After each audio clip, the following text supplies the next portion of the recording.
আপনি কি বিশ্বাস করেন পৃথিবীর বাইরেও এক জগৎ আছে, যেখানে ভালোবাসা নিষিদ্ধ, যেখানে জীবন বদলে যায় কেবল একটি স্পর্শে? এই গল্প বটতলার এক অসহায় মেয়ের, যে ভালোবাসার জন্য সব ছেড়ে দিয়েছিল। এক জিনের রাজপুত্র এসে যার একাকিত্বকে চুরি করে নিয়েছিল। আপনি প্রস্তুত?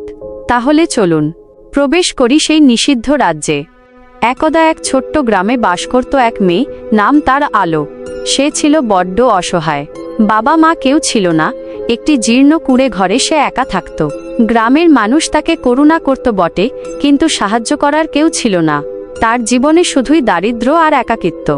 দিনের বেলা সে গ্রামে ঘুরে সামান্য কাজ করে দু মুঠো খাবার জোগাড় করত, আর রাত নামলে ভয় আর শূন্যতা নিয়ে সেই ভাঙা কুঁড়ে ঘরে ফিরে আসত। আলোর ঘরটি ছিল গ্রামের এক প্রান্তে, একটি পুরনো বটগাছের ঠিক পাশে। লোকে বলতো ওই বটগাছে নাকি নানা রহস্যময় সত্তার আনাগোনা।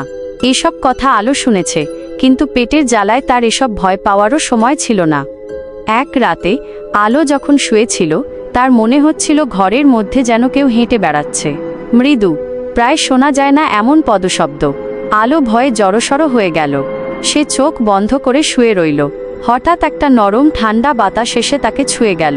বাতাসের সাথে ভেসে এলো এক অদ্ভুত মিষ্টি গন্ধ, যা পৃথিবীতে পাওয়া কোনো ফুলের নয়। পরের রাতেও একই ঘটনা ঘটল। এবার আলো সাহস করে চোখ খুলল। দেখল ঘরের কোণে আবছা অন্ধকারে একটি ছায়া স্থির হয়ে আছে। ছায়াটি মানুষের মতো, তবে আকারে কিছুটা লম্বা। আলো ভয়ে কাপা গলায় জিজ্ঞেস করল, কে? ছায়াটি নড়ে উঠল। তারপর পুরুষালী কিন্তু খুব মোলায়েম এক কণ্ঠস্বর ভেসে এল, ভয় পেও না আলো, আমি তোমার কোনো ক্ষতি করব না। আলোর বুক ধুকপুক করছিল। সে উঠে বসল। কে তুমি? আর কেনই বা তুমি আমার ঘরে এসেছ? আমি এই বটগাছের বাসিন্দা। আমাকে অনেকে জিন বলে ডাকে। আর আমি এসেছি কারণ তোমার একাকিত্ব আর নীরব কান্না আমাকে টেনে এনেছে, বলল সেই ছায়া। আলো বিশ্বাস করতে পারছিল না। জিন? রূপকথার জিন তার সামনে। তুমি সত্যি বলছো? তুমি তুমি আমার কাছে কেন এসেছ? আমি তোমাকে ভালোবাসি আলো, জিনটি উত্তর দিল। কথাগুলো যেন বাতাসের ফিসফিসানি। তোমাকে দেখে আমার খুব কষ্ট হয়। তোমার এই দুঃখ আর অসহায়তা আমি সইতে পারি না। আলোর চোখে জল এসে গেল। এতকাল কেউ তাকে একটু সহানুভূতিও দেখায়নি। আর আজ এক অচেনা সত্তা, যাকে মানুষ ভয় পায়, সে বলছে তাকে ভালোবাসে। আলো কাঁদতে শুরু করল। জিনটি ধীরে ধীরে আলোর কাছে এগিয়ে এলো। সে তখনও ছায়ার মতোই ছিল, কিন্তু তার ভেতরে যেন আলোর একটি ক্ষীণ রেখা ছিল। কাঁদো না আমার আলো, তোমার দুঃখের দিন শেষ হতে চলেছে। আলো অবাক হয়ে দেখল জিনের ছায়া থেকে একটি সুন্দর হাত বেরিয়ে এলো। সেই হাত ধরে সে আলোর অশ্রু মুছে দিল। স্পর্শটি ছিল ঠান্ডা, কিন্তু অদ্ভুত এক আরামদায়ক অনুভূতি ছিল তাতে। এরপর থেকে প্রতি রাতে সেই জিন আসত। সে আলোর নাম বলল আসমার। আসমার ছিল জিনের রাজ্যের এক রাজপুত্র। তার বাবা তাকে পৃথিবীতে কোনো গুরুত্বপূর্ণ কাজ করার জন্য পাঠিয়েছিলেন, কিন্তু আসমার আলোর প্রেমে পড়ে গেল। আসমার আসত, আর সে আলোর গল্প শুনত। আলো তার দুঃখ, তার না পাওয়ার বেদনা, তার জীবনের সব কথা আসমারকে বলতো। আসমারও তার রাজ্যের গল্প শোনাত, যেখানে সব কিছু ঝলমলে, যেখানে দুঃখ নেই, অভাব নেই। ধীরে ধীরে আলোর ভয় কেটে গেল। বরং সে আসমারের জন্য অপেক্ষা করতে শুরু করল। আসমার হয়ে উঠল তার জীবনের একমাত্র নির্ভরতা। আসমার একদিন বলল, আলো, আমি তোমাকে চিরদিনের জন্য নিজের করে নিতে চাই। তুমি কি আমাকে বিয়ে করবে? তুমি কি আমার সাথে আমাদের রাজ্যে চলে যেতে প্রস্তুত? আলোর চোখ চকচক করে উঠল, কিন্তু পরক্ষণেই ভয় পেল। কিন্তু আমি তো মানুষ, আর তুমি জিন। এটা কি করে সম্ভব? আর তোমার রাজ্যের মানুষ কি আমাকে মেনে নেবে? আসমার হাসল, সেই হাসিও ছিল ফিসফিসানির মতো। আমার রাজ্যে ভালোবাসা কোনো ভেদাভেদ মানে না। আর আমি রাজপুত্র, কেউ তোমার বিরোধিতা করবে না। তুমি শুধু একবার হ্যাঁ বলো। আলো একটুও ভাবল না। এই পৃথিবী তাকে কিছুই দেয়নি। আসমার তাকে ভালোবাসা আর নতুন জীবনের প্রতিশ্রুতি দিচ্ছে। হ্যাঁ আসমার, আমি তোমাকে বিয়ে করব। আমি তোমার সাথে যাব। আসমারের আনন্দের কোনো সীমা ছিল না। সে বলল, তাহলে কাল রাতে প্রস্তুত থেকো আলো, আমি তোমাকে নিতে আসব। পরের দিন আলো সারাদিন ধরে অপেক্ষা করল। সে তার জীর্ণ কুঁড়েঘরটিকে ভালো করে ঝেড়ে মুছে পরিষ্কার করল। সন্ধ্যায় সে শেষবারের মতো এই গ্রামের আকাশ দেখল। তার মনে মিশ্র অনুভূতি, কিছুটা ভয় আর অনেকটা উত্তেজনা। সে তৈরি হলো, তার পরনের পুরনো শাড়িটাকেই সে ভালোভাবে পরল। রাত গভীর হলো, আকাশে তারা ঝলমল করছে। ঠিক মাঝরাতে বটগাছ থেকে এক তীব্র আলোর ঝলকানি দেখা গেল। সেই আলোয় দেখা গেল আসমারকে। এবার সে আর ছায়া নয়, সে ছিল মানুষের চেয়েও অনেক বেশি সুদর্শন। তার পরনে ছিল ঝলমলে পোশাক, যা পৃথিবীর কোনো বস্তুতে তৈরি নয়। তার চোখে ছিল এক গভীর মায়াময় দৃষ্টি, যা আলো সহ্য করতে পারছিল না। আসমার আলোর সামনে এসে দাঁড়াল। এসো আমার আলো, এবার তোমার নতুন জীবন শুরু হবে। আসমার আলোর হাত ধরল। সেই স্পর্শে আলো অনুভব করল এক তীব্র বৈদ্যুতিক প্রবাহ। আসমার মন্ত্রের মতো কি যেন বিড়বিড় করল। পরক্ষণেই চারপাশ থেকে একটি ঘূর্ণি বাতাস এসে দুজনকেই ঘিরে ধরল। আলো চোখ বন্ধ করে ফেলল। সে অনুভব করল তারা যেন মাটির উপর দিয়ে নয়, বরং বাতাসের উপর দিয়ে ভেসে চলেছে।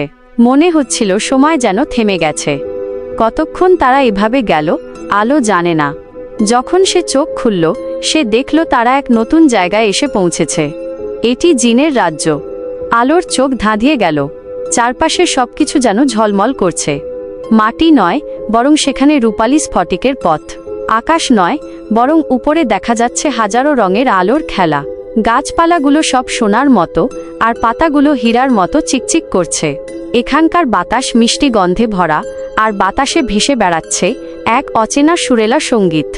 আসমার হাসি মুখে বলল, স্বাগতম আলো, এটা আমাদের রাজ্য নূরজাহান। আলোর মুখ থেকে কোনো কথা বের হলো না। সে শুধু হাঁ করে দেখছিল। পথের দুপাশে সে দেখল অনেক জিনকে। তাদের কেউ মানুষের মতো দেখতে, আবার কেউ অদ্ভুত আলোর শরীর নিয়ে হেঁটে বেড়াচ্ছে। তারা সবাই আলোর দিকে তাকিয়ে হাসছিল। আসমার তাকে ধরে নিয়ে চলল একটি বিশাল প্রাসাদের দিকে। প্রাসাদটি দেখে মনে হচ্ছিল যেন আকাশ থেকে তারা ভেঙে পড়েছে। তার দেওয়ালগুলো মুক্ত আর পান্না দিয়ে তৈরি। এটাই ছিল আসমারের বাবা জিনদের বাদশাহের প্রাসাদ। প্রাসাদের ভেতরে প্রবেশ করতেই এক ঝলমলে অনুষ্ঠান শুরু হলো। এটাই ছিল আসমার আর আলোর বিয়ের আয়োজন। শত শত জিন জড়ো হয়েছিল সেই বিয়েতে। তারা সবাই আলোর দিকে ভালোবাসা আর কৌতূহল নিয়ে তাকিয়েছিল। জিনদের বাদশাহ আসমারের বাবা একটি সোনার সিংহাসনে বসেছিলেন। তার চেহারা ছিল গম্ভীর, কিন্তু চোখে ছিল গভীর স্নেহ। আসমার আলো নিয়ে তার সামনে গিয়ে দাঁড়াল। বাদশাহ তাদের দুজনকে দেখে মৃদু হাসলেন। তিনি বললেন, আসমার, তুমি এক কঠিন সিদ্ধান্ত নিয়েছ। একজন মানুষের জন্য তোমার ভালোবাসা, এটা প্রমাণ করে যে তোমার হৃদয় কত বড়। আলো, তুমি আমাদের রাজ্যের পুত্রবধূ। তোমার সব দুঃখের দিন শেষ। আমরা তোমাকে সাদরে গ্রহণ করছি। এরপর শুরু হলো জিনদের প্রথা অনুযায়ী বিয়ের অনুষ্ঠান। মানুষ আর জিনের মাঝে এই বিয়ে ছিল এক বিরল ঘটনা। জাদুকরী মন্ত্র আর অদ্ভুত সব আচারের মাধ্যমে তাদের বিয়ে সম্পন্ন হলো। আলো আনুষ্ঠানিকভাবে হয়ে গেল জিনের রাজবধূ। বিয়ের পর আসমার আলোকে নিয়ে গেল তাদের ব্যক্তিগত কক্ষে। কক্ষটি ছিল আরামদায়ক এবং অত্যন্ত বিলাসবহুল। সেখানে সব ছিল স্ফটিক আর রেশম দিয়ে তৈরি। আসমার আলোকে খুব কাছে টেনে নিল। তুমি এখন আমার আলো, এই রাজ্যের রাজকন্যা। তোমাকে আর কোনোদিন কষ্ট পেতে হবে না। তোমার জীবন এখন শুধুই আনন্দে ভরে উঠবে। আলো আসমারের বুকে মাথা রাখল। আজ তার একাকিত্ব পুরোপুরি ঘুচে গেল। এক অসহায় অনাথ মেয়ে আজ এক জিনের রাজ্যে রাজবধূ। এটা ছিল স্বপ্নের চেয়েও সুন্দর। সে ফিসফিস করে বলল, আমি তোমাকে অনেক ভালোবাসি আসমার। জিনের রাজ্যে আলোর নতুন জীবন শুরু হলো। প্রতিদিন সকালে সে ঘুম থেকে উঠত এক ঝলমলে প্রাসাদে। চারপাশের পরিবেশ ছিল পৃথিবীর চেয়ে সম্পূর্ণ আলাদা। সেখানে দুঃখ, কষ্ট, হিংসা কিছুই ছিল না। সবকিছুই ছিল জাদুকরী, সবকিছুই ছিল ভালোবাসায় ভরা। প্রথম প্রথম আলোর সবকিছুই অদ্ভুত লাগত। এখানকার খাবার, পোশাক, এমনকি এখানকার দিনের আলোও ছিল ভিন্ন। কিন্তু আসমার সবসময় তার পাশে ছিল। সে আলোকে সব শিখিয়ে দিল, সব বুঝিয়ে দিল। আলো শিখল কিভাবে জাদুকরী ফল খেতে হয়, যা খেলে কখনো ক্ষুধা লাগে না।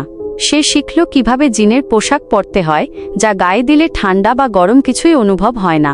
আসমার তাকে নিজের হাতে ধরে রাজ্যের আনাচে কানাচে ঘুরিয়ে দেখাল। সে দেখল জিনের জাদু দিয়ে তৈরি বিশাল বিশাল বাগান, যেখানে কথা বলা ফুল আর ফল ধরে। সে দেখল স্বচ্ছ জলের ঝরনা, যার জল পান করলে সব রোগ সেরে যায়। আলোর সবচেয়ে ভালো লাগতো রাতের আকাশ। জিনের রাজ্যে রাতের আকাশ ছিল যেন কোটি কোটি জাদুকরি আলো দিয়ে আঁকা এক ক্যানভাস। সেখানে তারাগুলো মানুষের হাতের মুঠোয় চলে আসত। কয়েক মাস পর আলো পুরোপুরি এই পরিবেশের সাথে মানিয়ে নিল। তার চেহারায় ফুটে উঠল এক নতুন দীপ্তি। দারিদ্র্য আর কষ্টের ছাপ মুছে গিয়ে সেখানে এল রাজকীয় সৌন্দর্য। কিন্তু রাজবধূ হওয়ার কারণে আলোর কিছু কর্তব্যও ছিল। সে আসমারের সাথে রাজ্যের বিভিন্ন গুরুত্বপূর্ণ কাজে অংশ নিত। জিনরা সাধারণত খুব শান্তিপ্রিয় জাতি ছিল, কিন্তু মাঝে মাঝে তাদের সমস্যাও আসত। একবার রাজ্যের এক সীমান্তে দুষ্ট জিনদের একটি দল এসে ঝামেলা শুরু করল। তারা রাজ্যের শান্তি নষ্ট করতে চেয়েছিল। আসমার ছিল একজন শক্তিশালী যোদ্ধা জিন। সে তাদের মোকাবিলা করার জন্য প্রস্তুত হল। আলো ভয় পেল। আসমার, তুমি যেও না, ওরা খুব বিপজ্জনক, সে বলল। আসমার হাসল। ভয় পেও না আমার আলো, আমাকে যেতে হবে, এটাই আমার কর্তব্য। তুমি আমার জন্য প্রার্থনা করো। আলোর মন খারাপ হয়ে গেল, কিন্তু সে জানত আসমারকে তার যেতে দিতেই হবে। আসমার চলে যাওয়ার পর আলো একা একা বসে রইল। সে তার জিনের শাশুড়িকে দেখল, তিনিও খুব শান্ত ছিলেন। তিনি আলোকে বললেন, রাজপরিবারের স্ত্রীদের সবসময় ধৈর্যশীল হতে হয়। তোমার স্বামীর ওপর বিশ্বাস রাখো, সে অবশ্যই বিজয়ী হয়ে ফিরবে। আলো তার শাশুড়ির কথা শুনে কিছুটা সাহস পেল। সে রাজ্যের দেবতাদের কাছে আসমারের জন্য প্রার্থনা করল। 2 দিন পর আসমার ফিরল। সে বিজয়ী হয়ে ফিরে এসেছিল, তবে সে যুদ্ধে কিছুটা আহত হয়েছিল। তার হাতে একটি গভীর ক্ষত ছিল। আলো আসমারকে দেখে ছুটে গেল। ও আসমার, তোমার কি হয়েছে? আসমার হেসে বলল, সামান্য আঘাত আলো, তুমি চিন্তা করো না। আলো দ্রুত তার হাতে থাকা একটি জাদুকরি মলম এনে আসমারের ক্ষতে লাগিয়ে দিল। মলম লাগানোর সাথে সাথেই ক্ষতটি নিরাময় হতে শুরু করল। আলো তখন বলল, তুমি চলে যাওয়ার পর আমার যে কতটা ভয় লাগছিল আসমার, আমি আর কখনো তোমাকে দূরে যেতে দেব না। আসমার আলোর হাত ধরে বলল, তুমি আমার স্ত্রী, তুমি আমার রাজ্যের স্তম্ভ। তোমার এই ভালোবাসা আর চিন্তা আমাকে আরও শক্তিশালী করে তোলে। এরপর আসমার আর আলো রাজ্যের মানুষের জন্য কাজ করতে শুরু করল। আলো জানতে পারল তার নিজের জীবনের কষ্ট তাকে এই রাজ্যের সাধারণ জিনদের দুঃখ বুঝতে সাহায্য করে। সে রাজ্যের গরিব জিনদের জন্য একটি সেবামূলক কাজ শুরু করল। আসমারের সাহায্যে সে তাদের জন্য খাবার, পোশাক এবং চিকিৎসার ব্যবস্থা করল। আলোর এই মানবীয় গুণাবলী দেখে জিন রাজ্যের সবাই তাকে আরও বেশি ভালোবাসতে শুরু করল। তারা বুঝল আসমার কেন একজন মানুষকে তার জীবনসঙ্গী হিসেবে বেছে নিয়েছে। এইভাবে আলো আর আসমার সুখে শান্তিতে জিনের রাজ্যে জীবন কাটাতে শুরু করল। এক অসহায় মেয়ের জীবন এক জিনের ভালোবাসায় পূর্ণ হয়ে উঠল, আর সে হয়ে উঠল এক ঝলমলে জিনের রাজ্যের রাজবধূ। তাদের প্রেম ছিল মানব আর জিনের এক অমর প্রেম কাহিনী।